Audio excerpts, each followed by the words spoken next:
Hello, good morning dear students. मैं N Tripathi RIC की online class में आप सबका एक बार फिर से स्वागत करता हूं। आज का हमारा टॉपिक है आभासी एक आणुक अभिक्रिया। आभासी या छद्म छद्म जिसमें छल होता है, स्यूडो यूनिमोलिकुलर रिएक्शंस। यहाँ पर आज हम आभासी एक अणुक अभिक्रिया, प्रभाजी कोटि की अभिक्रिया तथा अभिक्रिया की कोटि एवं आणविकता से संबंधित टर्म को पढ़ेंगे। तो काफ़ी इम्पॉर्टेंट बातें आज हम पढ़ने चल रहे हैं। इनमें से आभासी एक अणुक अभिक्रिया और अभिक्रिया की कोटि तथा आणविकता में अंतर एक काफ़ी इम्पॉर्टेंट टॉपिक है हमारे सिलेबस में, इस चैप्टर में। तो पढ़ते हैं आभासी एक अणुक अभिक्रिया की ओर।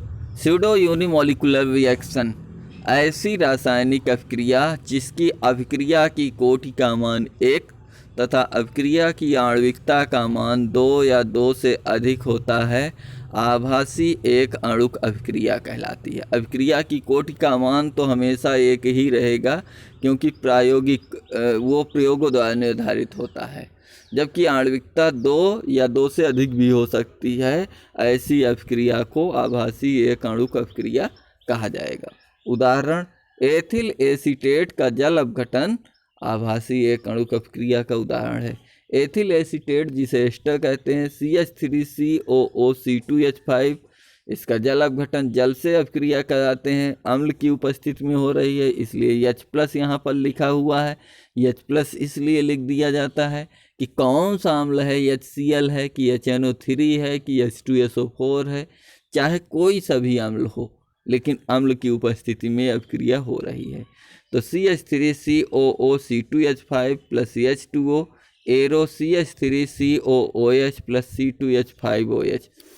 इस अभिक्रिया का वेग केवल एथिल एसीटेट की सांद्रता की प्रथम घात के समानुपाती है, अतः यह इसकी अभिक्रिया की कोटि का मान 1 है। जबकि अभिकारक अणुओं की संख्या 2 है, एक एथिल एसीटेट एक जल का अणु, इसलिए आणविकता का मान 2 है। तो अभिक्रिया का वेग rate of the reaction is equal to dx/dt is equal to k concentration of CH3COOC2H5, माने कि केवल एथिल एसीटेट की सांद्रता पर निर्भर करता है। इस अभिक्रिया की आणविकता 2 है, इसमें 2 अणु भाग ले रहे हैं, इसलिए आणविकता 2 है तथा अभिक्रिया की कोटि 1 है, अतः इसे आभासी एक अणुक अभिक्रिया कहते हैं। इसके आभासी एक अणुक अभिक्रिया से संबंधित कुछ अन्य उदाहरण हैं। सुक्रोज का जल अपघटन, अम्ल की उपस्थिति में सुक्रोज का जल अपघटन C12H22O11 plus H2O arrow C6H12O6 plus C6H12O6। Sucrose जब जल अपघटित हो रहा है तो ग्लूकोज और फ्रक्टोज बना रहा है। ग्लूकोज और फ्रक्टोज के बनने की यह अभिक्रिया आभासी एक अणुक अभिक्रिया का उदाहरण है। इस अभिक्रिया का वेग केवल सुक्रोज की सांद्रता पर निर्भर करता है, जल की सांद्रता पर नहीं निर्भर करता, इसलिए इसे प्रथम कोटि की अभिक्रिया कहेंगे। जबकि अभिकारक अणुओं की संख्या 2 होने के कारण इसकी आणविकता 2 है। अभिक्रिया का वेग dx/dt is equal to k concentration of C12H22O11। अभिक्रिया की कोटि 1, जबकि आणविकता का मान 2 है। ठीक है। प्रभाजी कोटि की अभिक्रियाएं, fractional order reaction. Fractional means भिन्नात्मक कोटि होती है, भिन्न के रूप में होती है। वह रासायनिक अभिक्रिया जिसमें कोटि का मान प्रभाज में होता है, भिन्न के रूप में होता है। प्रभाज मीन्स फ्रैक्शन या भिन्न के रूप में होता है, प्रभाजी कोटि की अभिक्रिया कहलाती है। ये कोई विशेष इम्पॉर्टेंट टॉपिक नहीं है, लेकिन फिर भी सिलेबस का टर्न होने के कारण इसको भी पढ़ लेते हैं। उदाहरण, फर्स्ट है एस्टल्डिहाइड का विघटन। एस्टल्डिहाइड CH3CHO एस्टल्डिहाइड होता है, यह विघटित होकर CH4 प्लस CO बनाता है।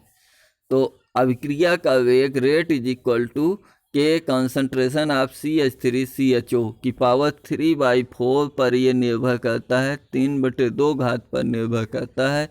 अतः अभिक्रिया की कोटि का मान 3/2 होगा। सेकेंड उदाहरण है H2 तथा Br2 के मध्य अभिक्रिया H2 plus Br2 arrow 2HBr। इसमें अभिक्रिया का वेग rate of the reaction is equal to k concentration of H2 into concentration of Br2 की पावर 1/2 पर निर्भर करता है। तो अभिक्रिया की कोटि बराबर H2 की सांद्रता 1 प्लस Br2 की सांद्रता 1/2 बराबर 3/2 होता है।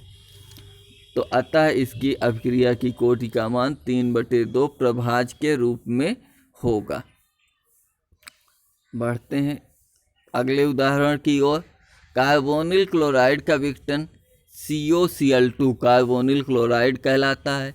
ये विघटित होकर कार्बन मोनोऑक्साइड तथा क्लोरीन देता है। तो COCl2 arrow CO plus Cl2। इसमें अभिक्रिया का वेग rate of the reaction is equal to k concentration of COCl2 की पावर 3/2 पर निर्भर करता है। अतः अभिक्रिया की कोटि 3/2 भिन्नात्मक होगी है। और लास्ट उदाहरण है CO तथा Cl2 के मध्य अभिक्रिया। CO कार्बन मोनोऑक्साइड तथा Cl2 परस्पर क्रिया करके कार्बोनिल क्लोराइड COCl2 बना ले रहा है। तो अभिक्रिया का CO plus Cl2 arrow COCl2 अभिक्रिया का वेग rate of the reaction is equal to k concentration of CO की पावर 2 इंटू Cl2 की पावर 1/2। तो अभिक्रिया की कोटि बराबर CO की पावर 2 है, तो 2 प्लस 1/2 बराबर 5/2 इस अभिक्रिया की कोटि है। ये भिन्नात्मक मान होने के कारण इन्हें प्रभाजी कोटि की अभिक्रिया या भिन्नात्मक कोटि की अभिक्रिया कहा जाता है। अब अभिक्रिया की कोटि तथा आणविकता में अंतर एक इम्पॉर्टेंट टर्म है, जो कि इसको पहले भी गर्मी की छुट्टियों से पहले बताया गया था आपके सिलेबस में। तो इसमें 2 कॉलम कर लिया गया है, एक तरफ अभिक्रिया की कोटि, एक तरफ अभिक्रिया की आणविकता। तो एक एक टर्म पढ़ते हैं। पहला नंबर है अभिक्रिया की कोटि में अभिक्रिया के वेग को प्रभावित करने वाले अणुओं की संख्या को अभिक्रिया की कोटि कहते हैं। वे अणु जो अभिक्रिया के वेग को, अब कोई रासायनिक अभिक्रिया हो रही है उसके वेग को, उसके दर को प्रभावित कर देते हैं, अभिक्रिया की कोटि कहलाती है। और अगला पहला नंबर है अभिक्रिया की आणविकता।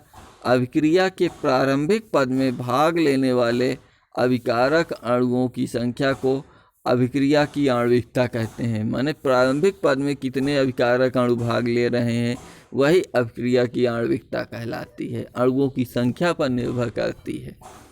सेकंड नंबर देखेंगे रासायनिक अभिक्रिया की कोटि में अभिक्रिया की कोटि प्रयोगों द्वारा निकाली जाती है, अतः अभिक्रिया की कोटि एक प्रायोगिक राशि है।